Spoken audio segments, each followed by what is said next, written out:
अस्सलाम वालेकुम, नमस्ते, सत श्री अकाल and welcome to the tonight show. और 2 हफ्ते से आपसे मुलाकात नहीं हुई, मैं आप सबको बहुत मिस कर रही थी, लेकिन अब वापस आ चुके हैं हम विद द टुनाइट शो। और उम्मीद करती हूँ कि आप भी इस वक्त देख रहे हैं और पूरे शो में हमारा साथ देंगे जैसे हमेशा देते हैं। And it's always lovely to be here with you all.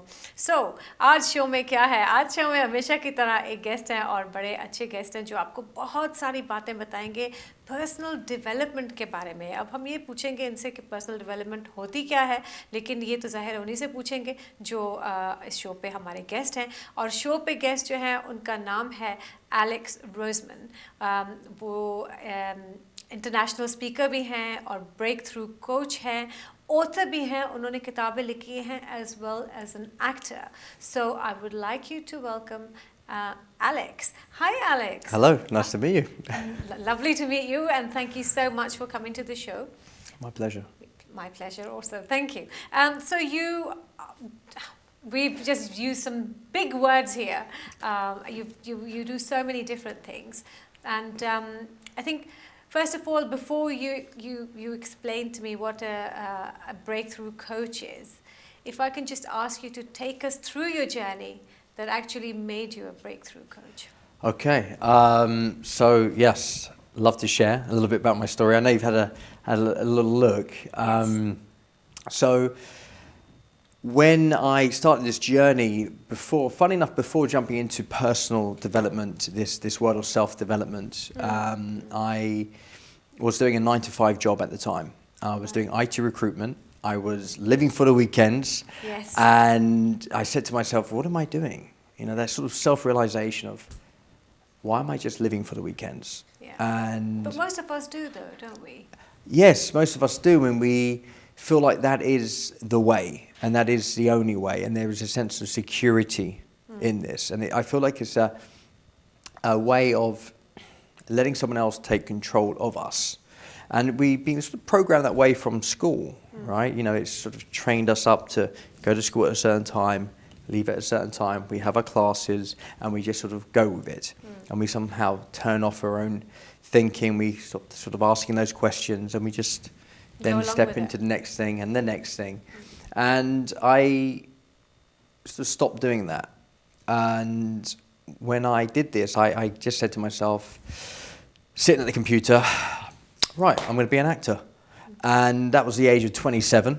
Okay. And I just left and figured out this whole acting thing. But there was a calling in me to go from this into acting, was something in me that I knew I wasn't expressing myself, my true self, my authentic self wasn't coming out. Was acting something totally random, or had you already done it at school? I did it a bit at school. Oh, okay. And there was the drama school, no, not a drama school, but there was a drama class within school, and I did a few plays. I was always very nervous about doing it, but there was something about playing someone else that sort of fascinated me. But then I completely left it and did many different things and went back into it. I just felt like it was the only thing I sort of knew that was different, that was somehow creative, a form of expression. Yes. So when I jumped into this world, there was something called Meisner, a technique that I saw in a little video, people getting sort of broken down to their sort of raw self. And for me, I was fascinated by the whole take the mask off, because in acting, you cannot play a character unless you've taken off your own mask. You can't put a mask on top of a mask. You have to be sort of a blank canvas. And how do you manage to do that, though? How does one manage to do that? It must be really difficult. That is a fantastic question. It is. It's been an ongoing journey. Let's just say, it's a way of facing parts of yourself that you've repressed, and you've got deep down, and it's really about embracing who you truly are. Through my own childhood, I had my own challenges, and at the age of 9 I lost my mother to cancer. And I'm sorry to hear that. And thank you. And going through this sort of traumatic experiences, a lot of who I was repressing through my childhood, and I was pretty sensitive, but I felt that in those moments I would should we say, I didn't feel I could show myself, and if I did, I was made fun of. So I'd have to sort of build this sort of layer upon layer of this tough guy. Tough guy, yeah, yeah. You know? And then suddenly the more I was doing this, the more I was losing who I was. Yeah. And then over time, the more you lose yourself, you're not in touch with yourself, which means when things happen externally outside of yourself and you want to go in yourself, there's sort of a lot of shame built up around that. And it's too painful to go there. So for me, I was looking for things outside of myself to distract it from alcohol, smoking, you know, just many different things to just have some way of, you know, expressing or outletting. Yeah. But it was in a negative way. And it wasn't, you know, sustainable. You know, it wasn't for the long term. No. So going back to the whole acting, it was breaking this spell I was under and went through this journey of acting. And by the age of sort of around 30, I went through another crisis, not sure if I want to be an actor, and I got into this world of personal development. What is personal development? Personal development is when you, for me, my experience of personal development, when I found that I was not in a position to be able to sort of handle it myself. I know there's a lot of talk around sort of mental illness, and you know, there's this thing about actually people coming out now and talking about it. Yes. When you're going for a challenge and you're trying to do it yourself and you're just making the same mistakes over and over and over again. But when you start to come out and learn how to deal with the situations, you don't have to repeat the same things. You can in fact overcome them and become stronger. And through that, you're able to show other people how to do the same thing. Did you have somebody coach you through this, or? Yeah, for when I first stepped into this, YouTube was a great coach at the time. Yes. A lot of these videos, motivation, hearing different speakers from Les Brown, Lisa Nichols, Tony Robbins, of course. And I actually went to one of Tony Robbins' events, Unleash the Power Within. And I remember it was end of 2015, beginning 2016. I found myself in a position where I had nowhere to live in London. And I remember riding in the back of a red double-decker bus with my head in my hands, and I had my hoodie on because I just felt so vulnerable. I felt shameful. I felt disgusted with myself. I thought, how can I put myself in this position? I mean, I was beating myself up until there was really not a lot left. And I was thinking, maybe the world can just swallow me up, you know. And then I shifted my thinking, went, well, maybe I'm in this position because I'm not adding enough value to people. Yeah. Maybe I should start adding value to people. And maybe the way to do that is I need to add value to myself in order to be able to give back. So after coming to UPW, within just 2 months of me thinking, how do I avoid life, 18 months later I was on stage doing an Unleash the Power Within preview to, we had 600 people, I believe, that day. So 600 souls I touched through my own story and showing them. So basically, you techniques. just spoke about yourself. Yeah, and that in itself is inspiration. Yeah, I mean, they say the number one fear is public speaking. Yes. Number two is death. So, you know, to stand up there and be up there, people think, oh my God, how do, you know, and you're being vulnerable and you're telling your story, like, are you crazy? How did you find that? How did you find being up there, just sharing yourself with so many people? You know, it was so surreal. In fact, the dreams I was having just beforehand, I'm thinking, this is so unnatural. You know, I'm about to do this. But there was a part of me that just, I knew I couldn't fail. You know, get the idea of failure out and you just know it's feedback and you can deal with it. I knew I was advancing. There was something I was going to get so much from this. And just by showing up and doing it, in my head, I knew I couldn't lose. So when I did it, it worked out. Yeah, it worked out. And then you became a breakthrough coach. Yes. Yes. And what exactly is a breakthrough coach? A breakthrough coach is, for me, when I was going through the journey, every time I learned something about myself, it was a breakthrough. That aha moment.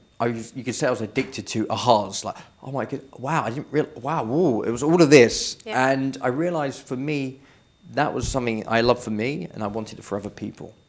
So I did the work in order to help people have breakthroughs in their own life. The very challenges that may have been holding them back, they may have challenges they're not even conscious of. What kind of challenges do you find that people usually have or have suffered or are going through? You know, it's different for a lot of people. However, it comes to, I like helping people become authentic into who they truly are, and to remove their own mask of who they think they should be. Because society it will tell us what we think we want. And unless you have a strong core about you, we get mixed up in so many different things. We get so confused. We don't know which way to go. We don't know which way is up, down, left, right. And I'm all about getting back to them who they are, so that they can build a lifestyle that's based around who they actually are as a person. So getting in touch with their soul. 100%. I go right to the core of it. So there's no more running around. And a lot of it's tied up to the childhood. I have this phrase that the relationship you have with your parents is what you have with the world. And a lot of times, a lot of these issues can relate back to the childhood, most of the time. I can understand that though. It's everything that you learnt in the beginning of your life as a child. And obviously that's your family, first of all. That's your first contact with the world. And what people go through. So troubled families, is that something that can really have a big effect on a person? Yeah, you know, we can have troubled families. It could be a family where you think, you know, there's children who had every opportunity given to them, and somehow they fall down and are caught up in drugs and alcohol. So I find out with clients, and we have the breakthroughs going back to moments of decisions they made in these moments that they usually do remember if they go far enough back. And in those moments that they remember, they made a decision. And in that decision, that's how they sort of went from the world like this, and they shaped it to this. Suddenly they're living out that decision. From a 6-year-old that made a decision, and they could be 66 years old. What kind of decisions? I mean, just clarify a little bit. Yeah. Say a 6-year-old. What kind of decision would that be that would actually affect them in later life? So, if you imagine that as a child, our sole dependency is based on our caregivers. Yeah. So anything that happens is sort of very life-threatening. You know, it could be the way they move towards us, if they take a toy away. Yeah. You know, it's all a threat. So we're going to remember it far more than the parent is going to forget in that moment. But the child will remember it within their body. And the body doesn't forget anything.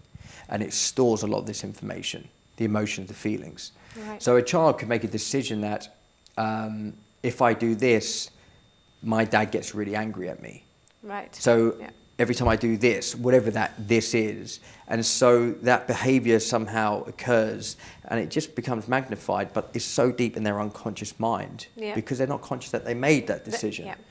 And there's many of decisions like this, and then obviously some have more of an impact than others. Right, I'm going to come back to this. So I just have to take a short break. और इतनी जल्दी से break का वक्त आ गया. I'll see you very, very shortly. Stay tuned. We'll be right back. Welcome back, and you're watching The Tonight Show, and we have got with us Alex Roseman, and we're talking about personal development. So Alex, coming back to yourself. So just before we went to the break, we were talking about people's childhood and things like that, and how that can affect you in your later life. What kind of questions do you ask people when you're going through a coaching session with them? Good question.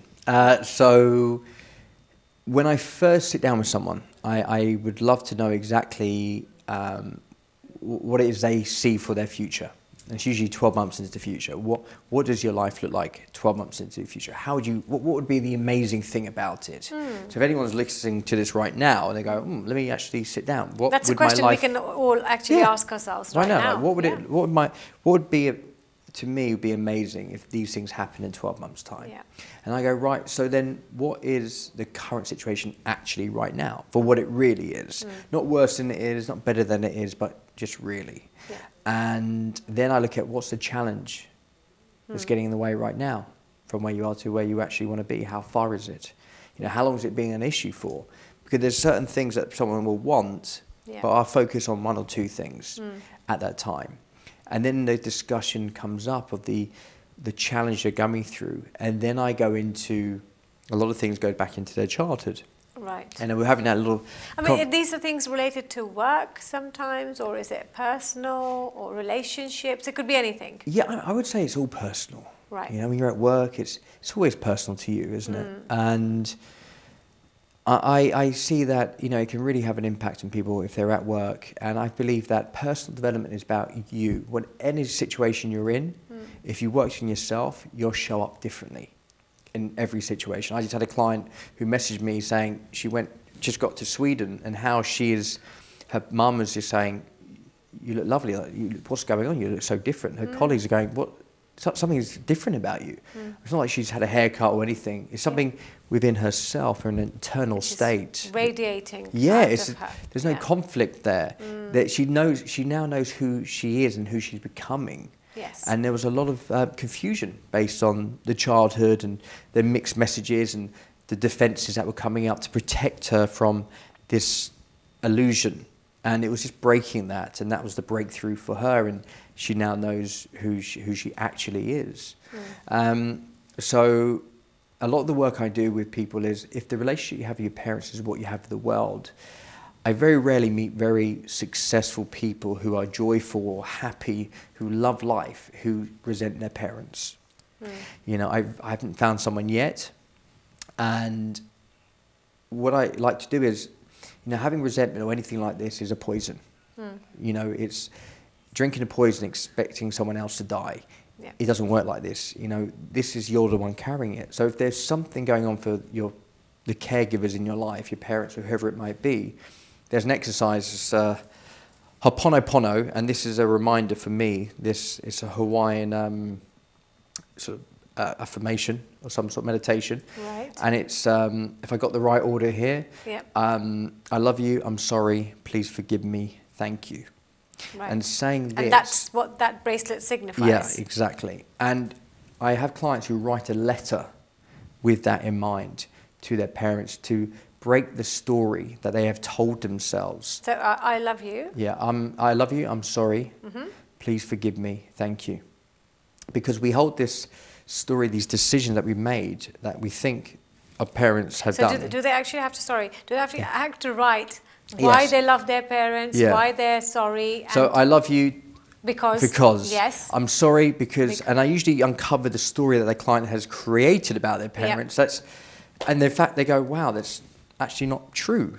Okay. But I made that decision as a child, I didn't realise, and I'd be making them wrong and me right, as we all seem to tend to do, but no love lives in that place. When you make someone else wrong, and suddenly you'll notice that a lot of people don't have that closeness that they once had. Yes. And, you know, it can be really heartbreaking. And when they close that gap again, they accept responsibility. It's not about who's wrong or right. It's about love. Yes. It's about that closeness. It's about amending that part, because it really will have an impact on your future relationships. And when my clients do this, they liberate themselves of this old story, this torment, this conflict, and they can start to build that relationship and move on with their lives.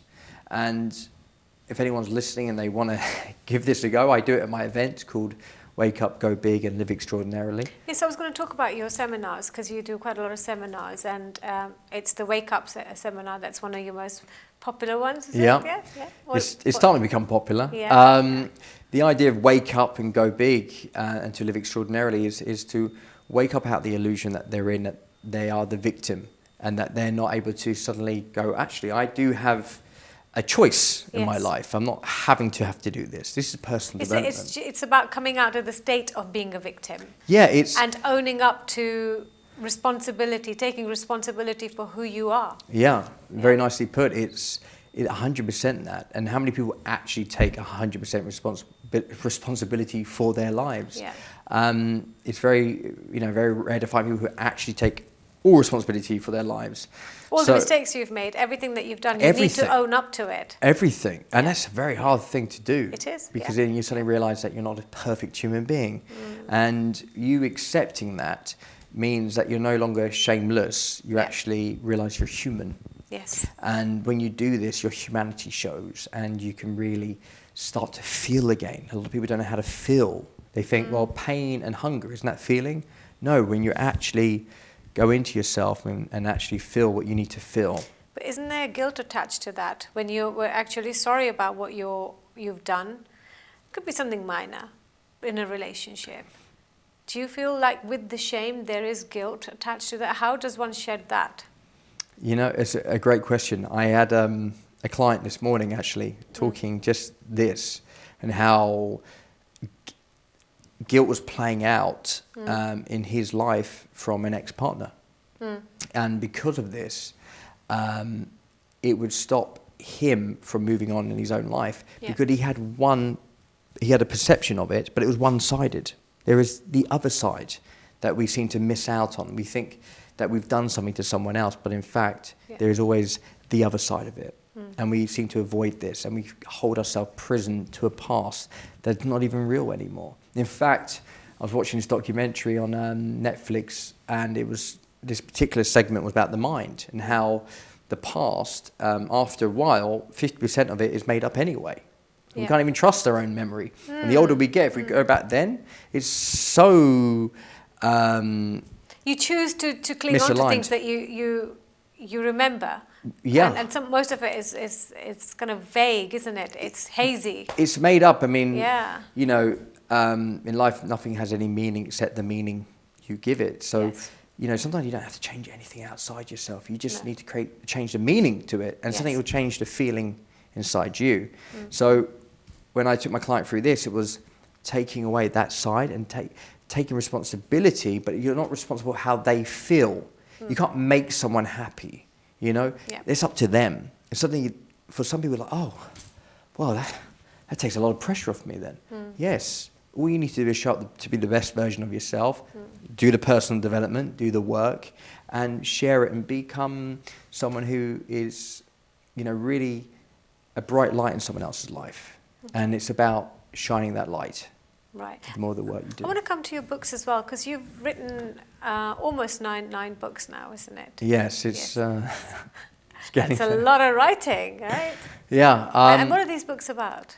So the first book I got out there was 21 Actions. And the books I liked writing are very sort of action-orientated, where we take the complex, and I like to simplify as much as I can, because I feel like we're drowning information, but we're starving in action, actually taking it and implementing it, because that's where the transformation is. So for me, these books are really a guide for people to get the benefits to change their life very quickly. Little things they can do. And some of them have my sort of life story in it. There's a collaborating book we just written called Tough Roads Create Tough People. And that's more sort of a personal story. But my other books are very practical and do this and do that. In fact, one of my other books is The Acting Breakthrough. To when I used to be an actor, and I sometimes do it now, is to help people how to actually show up as an actor and benefit in ways that it took me a while to learn. But it could be other things as well, other than acting. I mean, somebody might have an interest in painting or in singing, or it's art form, expression, basically. Yeah. Is that what it is all about at the end of the day? It's just expression in anything that you enjoy doing. 100%.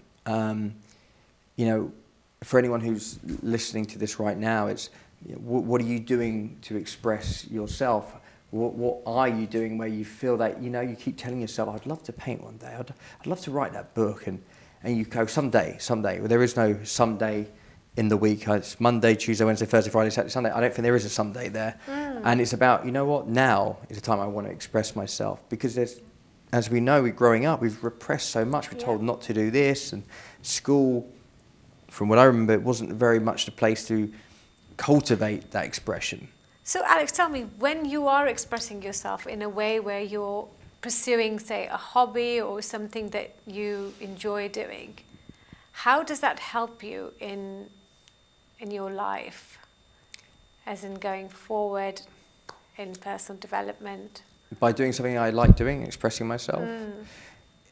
It's learning more and more about myself and what it is I actually like to do, and not worrying about what other people think of what they think about me.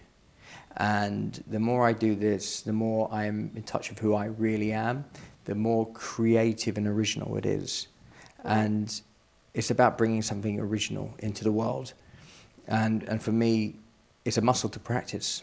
You know, it's liberating to just express, and that's my form of expression. And I think it's so important for everyone out there to find their means. Like, you're here doing this, and this is your way of expressing it. It allows people like us to express what we love to express. So, and it's really important to have people, you know, like you expressing, and we should have a lot more of it, the expressing, removing the mask and showing up in this world.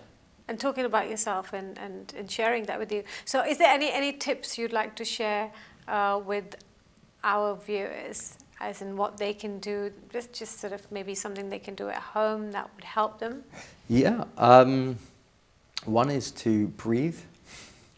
Take a deep breath. Breathing, yeah. Just deep breaths, yeah? That helps. Yeah, from any challenge, we're very similar, obviously, to prey when a deer is caught up in an incident where they're chased by a lion. There's a 90-second window where the stress cortisol rises and goes into the muscles in order to escape. As you notice, an animal like this, after they've got away, they will shake it off. Yeah. And that's it. They don't go, "Oh, hey Phil, that was close. Did you see that line?" Yeah. They just get on with it. Yeah. But for us, we chew at it and we chew at it. But we have a 90-second window as well. We get to go through that stress. Yeah. But after that, it's our choice to stay stressed or not.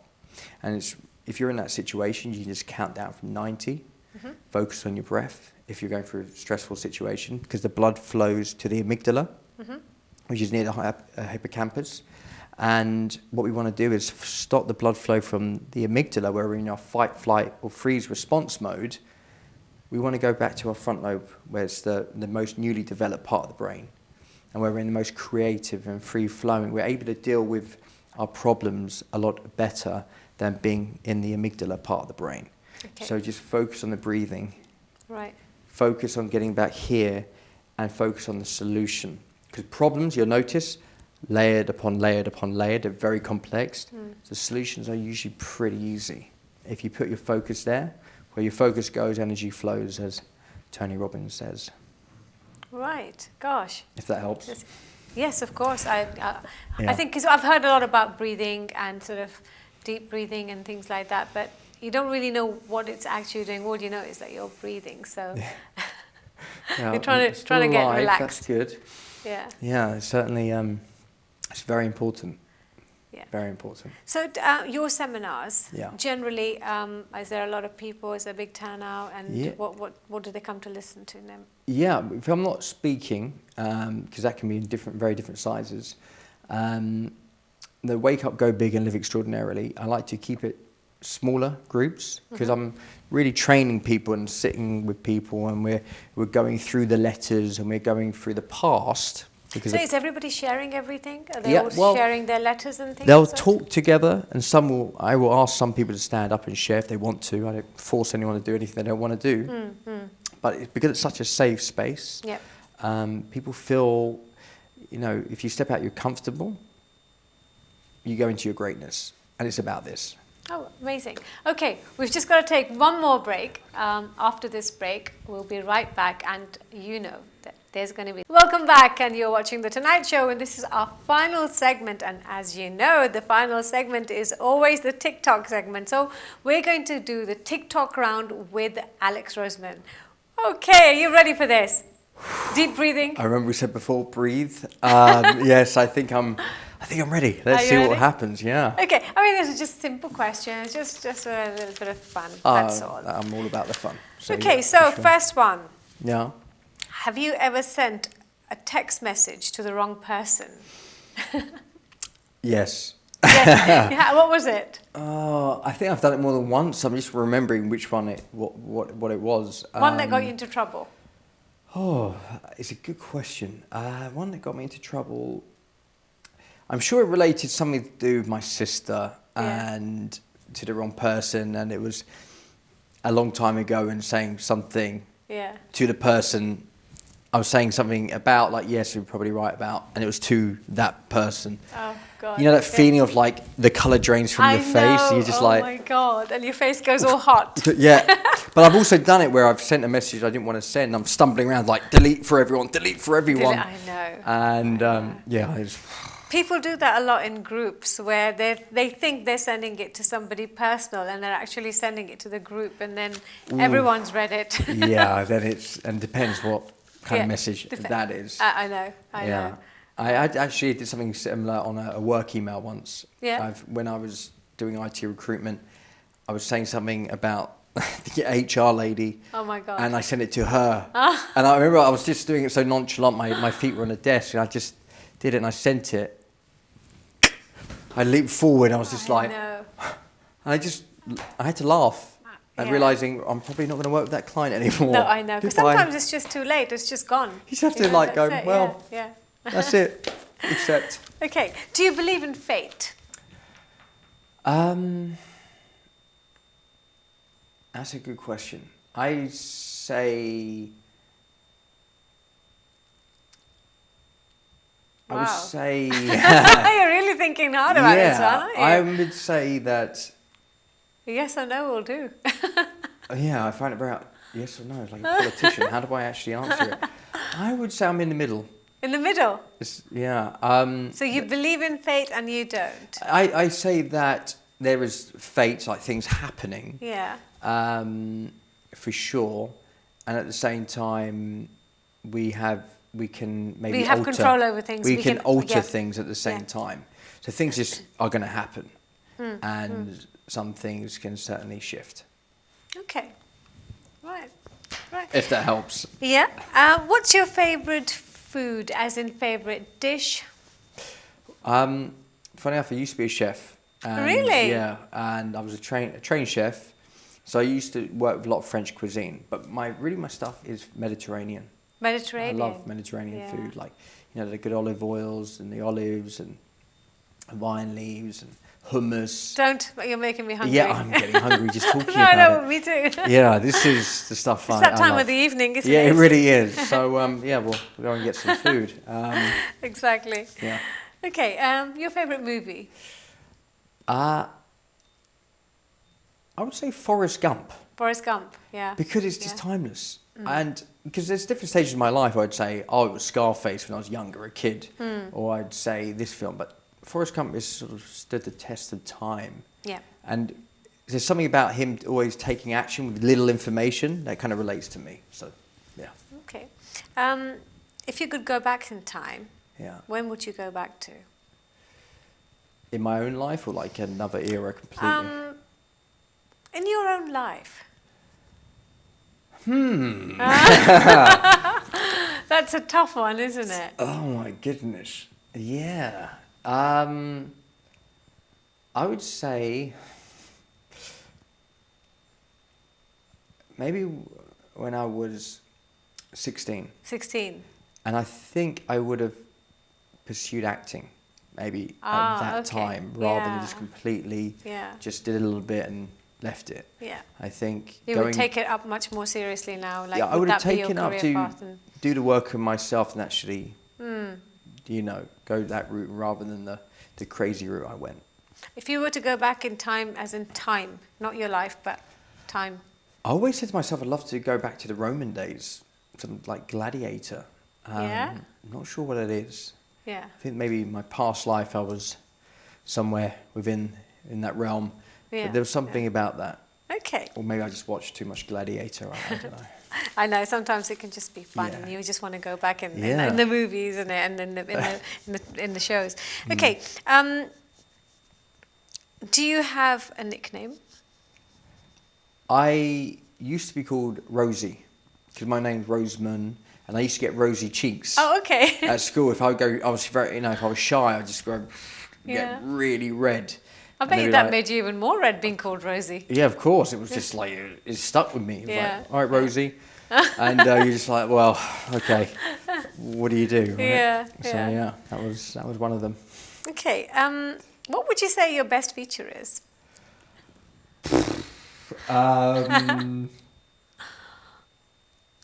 What do you get complimented on by the ladies? I would say my presence, my beingness with people. Yeah. Just listening. Listening, not Yeah. talking, but listening. But actually giving it, you know what it is? I you create think a that safe your space. most attractive quality, just The listening? safe space, just where people feel they're not going to get, no judgment. People share things they say to me. I've never told this to anyone. I would say that, knowing that they feel safe Yeah. to become who they really are. Wow, that's actually a very good quality to have. Not everyone has that. Yeah. People do get very judgmental about others. Hmm. So amazing. Okay, your favorite song? You know what that means, don't you? You did tell me about this one. I warned you. I hope you've come well practiced. I really wish I did. I would say, the latest song I've enjoyed from A Star Is Born. Go for it. That's your camera. Why is this happening? So you want me to sing a part of this Yes, song? I don't know please. the words. Maybe if everyone else can sing at the TV, which song do they like? Tell me something, girl. Living in a lonely world. Doing really well. I'm falling for the good times and something else along those lines. It's I felt myself actually going rosy.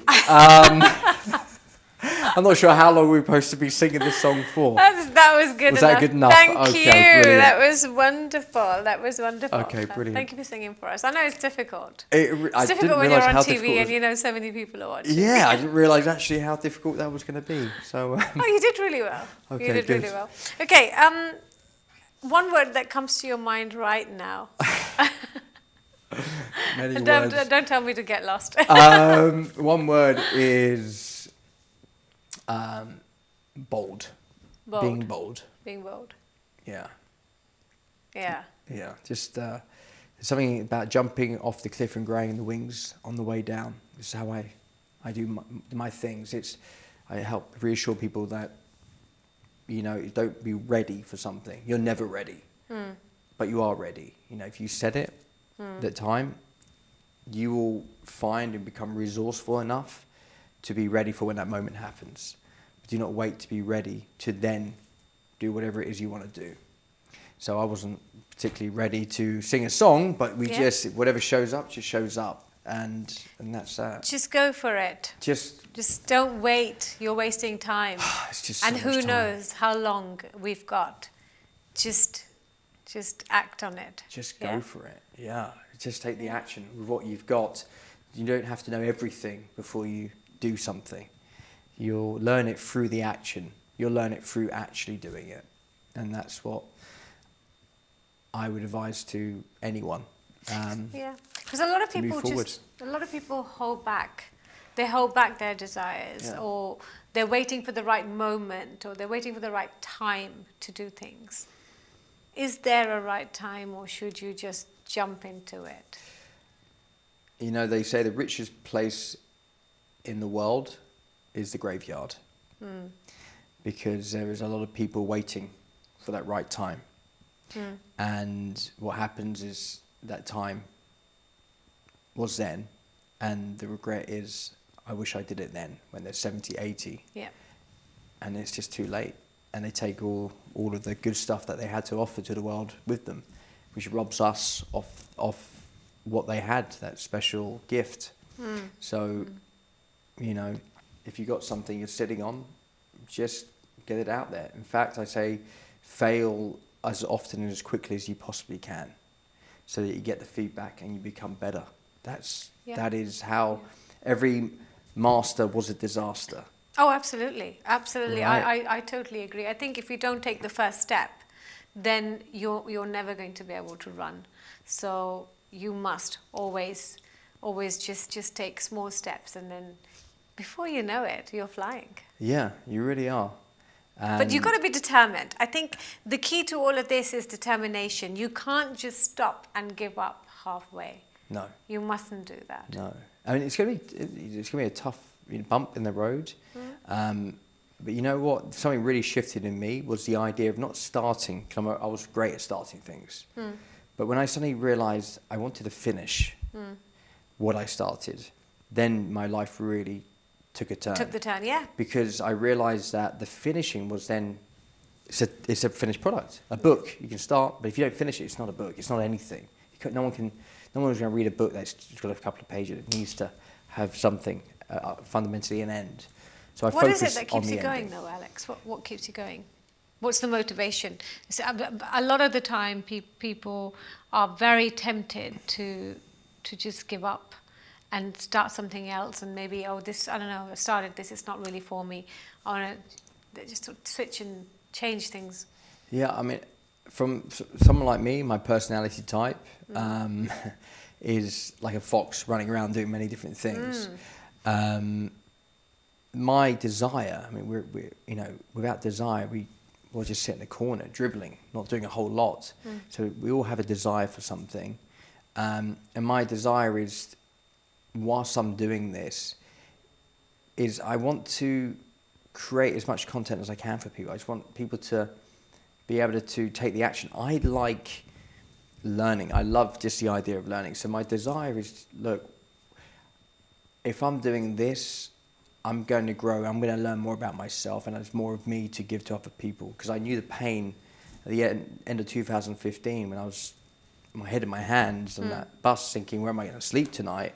I don't want to be on this earth anymore, because I didn't have value to give to people. So my desire is to keep becoming the better version of myself, so I have more to give to other people. And wherever that takes me, I have no, this ego about, I've got to be this. I'm just sort of taking one day at a time and, and enjoying life, enjoying the lifestyle of doing the work I do. And, now I'm living in Cyprus, and I love just waking up in the morning, jogging to the beach, swimming. Oh, lovely. Just a simple What made you things. go to Cyprus? I was speaking at the Creative Women's event, and that was in Cyprus, beginning of the year. The only male speaker out of all of these very successful women. And it was, I went back to Cyprus again, and Viola, who's a psychotherapist out there, we had a great synergy. So I just felt it ticked all the boxes. And I've been to so many different countries in the last year, traveling for speaking. That just felt like home. Okay, brilliant. So your last message to the viewers quickly before we close. Okay, thank you. I just want you to know that whatever you're maybe going into, what are you coming out of, any storm that may be your life, every storm does pass. And it's not going to be like that forever. And to remind yourself that you've come out of storms before, no matter how big it is. And if you're going through it right now, is to reach out to other people, not to feel alone. And in fact, you can reach out to me as well, www.alexroseman.com, and my details are there. So if you need a friend, need a safe space, and you want to speak, then you can find me there. Thank you so much, Alex. It was Thank you. a pleasure having you on the show. My pleasure. Thanks for sharing so much with us. Yeah, and 100%. It's been beautiful. Thank you. Okay, and it's time for us to go now. So, with the thought that you're going to join me next week for another show, आज के लिए सादिया गाजी को इजाज़त दिए. आपसे फिर मुलाकात होगी next Tuesday को इसी तरह एक नए Tonight Show के साथ. Take care of yourselves. Bye bye.